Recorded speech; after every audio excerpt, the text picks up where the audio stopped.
All right, folks, so welcome back again. Save America, Vote Tulsi Gabbard. I'm Dave. I want to thank all the new subscribers for coming aboard.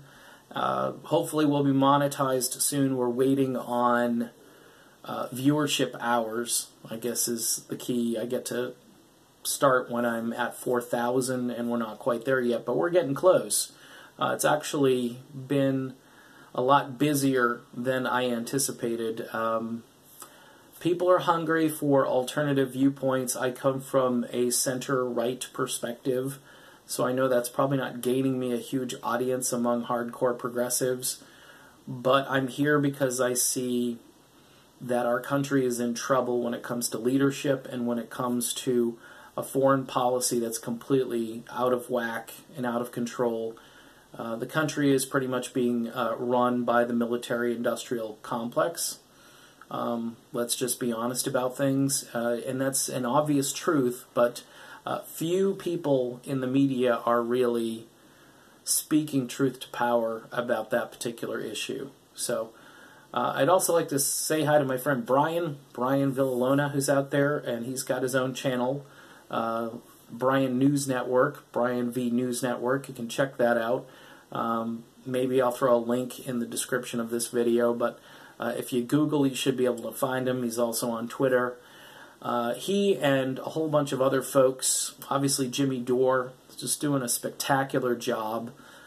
Kim Iverson, Nico House. These are the people, by the way, who did quality interviews with Tulsi Gabbard, whereas TYT pretty much grilled Tulsi Gabbard. It wasn't necessarily a takedown, or maybe it wasn't an ambush. You know, people have said this wasn't an ambush to me, and I'm like, yeah, but if you've got very few candidates, and I look at, there's a few candidates, you know, you look at Tulsi, Bernie, and Andrew Yang, and people may have a couple of others out there who are very interesting as far as, you know, their mix of viewpoints. But when you have somebody of this quality, I think you want to give them the floor. I think you want to allow them to spell out their vision, maybe prod them along with some good questions about certain issues that people might not know about. Scouring through votes from the past, or going through the person's evolving viewpoints, isn't really going to help as far as give people an idea what the person's about right now. And there seems to be a lot in the Tulsi camp, or the people who are kind of grilling Tulsi, is asking about questions from long ago that she's answered and she's clarified.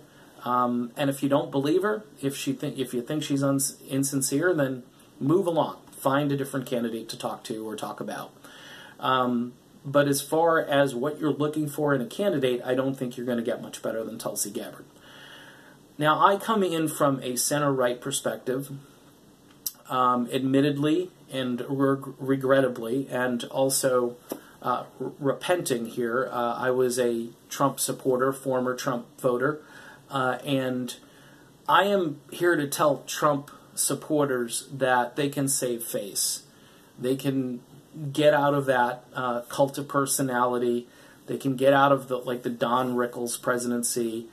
They can move away and feel a little bit better about themselves when they wake up in the morning, because seriously, you need a president who has, you know, decorum, who understands just diplomacy, understands the English language, and can use it effectively to communicate with people. Let's be honest. I mean, if you're a Trump supporter, you're not voting on soaring oratory. I hear all the time that people voted because they wanted somebody making good decisions, and that's why they voted for Trump.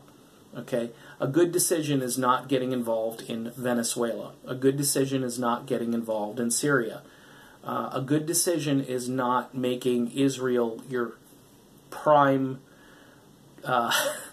make Israel first type thing, because really it's gotten out of hand.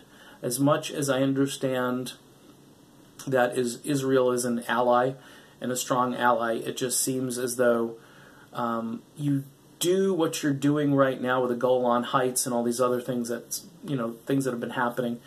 You do this at risk of really destabilizing that region and seriously, like, hitting the hornet's nest. I mean, how many times can you do it?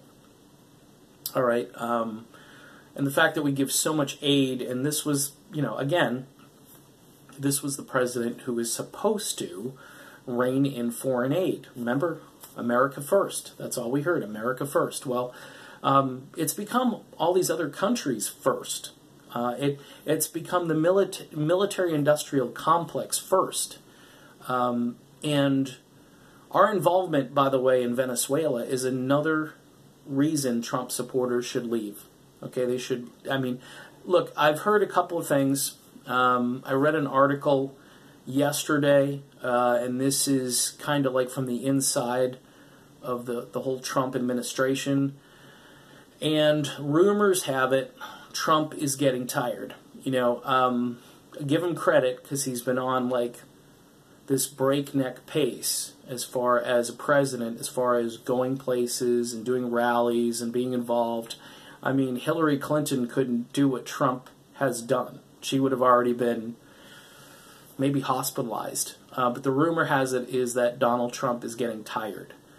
And I tell you what, a guy with all of his wealth from the past, and the fact that he got to the presidency, and he probably didn't think that he could do it. That, like, he just didn't think it was going to happen, and it did. So for him, I think the ego is good. I don't think he needs to do anything else, and I'm just being honest. And we need a president who is doing things for the right reason, who has the right motivation, not somebody who was kind of just trying to prove that he could do it. He had that. I remember he had that dinner that where he was at, where Obama was speaking, probably the press club thing. And Obama just made fun of him and The Apprentice and everything, and Trump stormed out. I think at that point Trump said, I'm just going to run for president, and I can do this. And really not a great motivation as far as I'm concerned. Going on all the shows and, blasting everybody and everything. And look, the American people were fed up. We still are. But this wasn't the solution. This maybe made some people feel good that Trump blew up the establishment. So it proves that the establishment can be blown up. The problem is Trump has gone back to making the establishment great again. All right? We could just use this slogan all day long of the things he's making great again. The establishment, the neocon, deep state, inside government, all of those people are all being, lifted up and being made great again.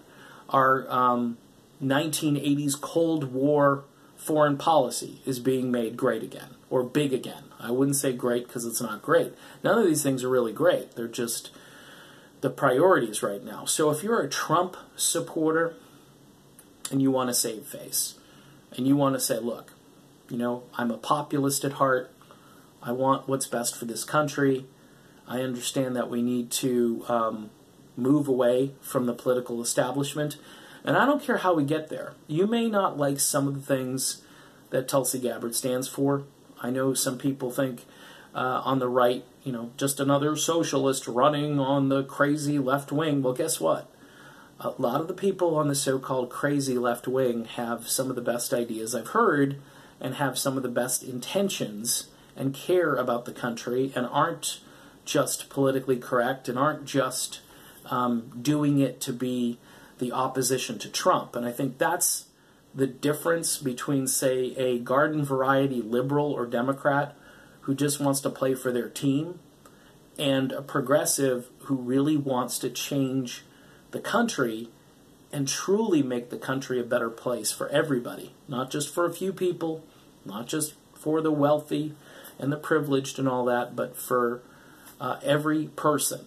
And I'm not saying everybody in every movement has a pure heart, but I look at Tulsi Gabbard and her candidacy and the way she carries herself and the way she communicates, even when a plant shows up at one of her rallies and calls her out on some crazy Hindu nationalism thing, and she comes back with, I took an oath to one country.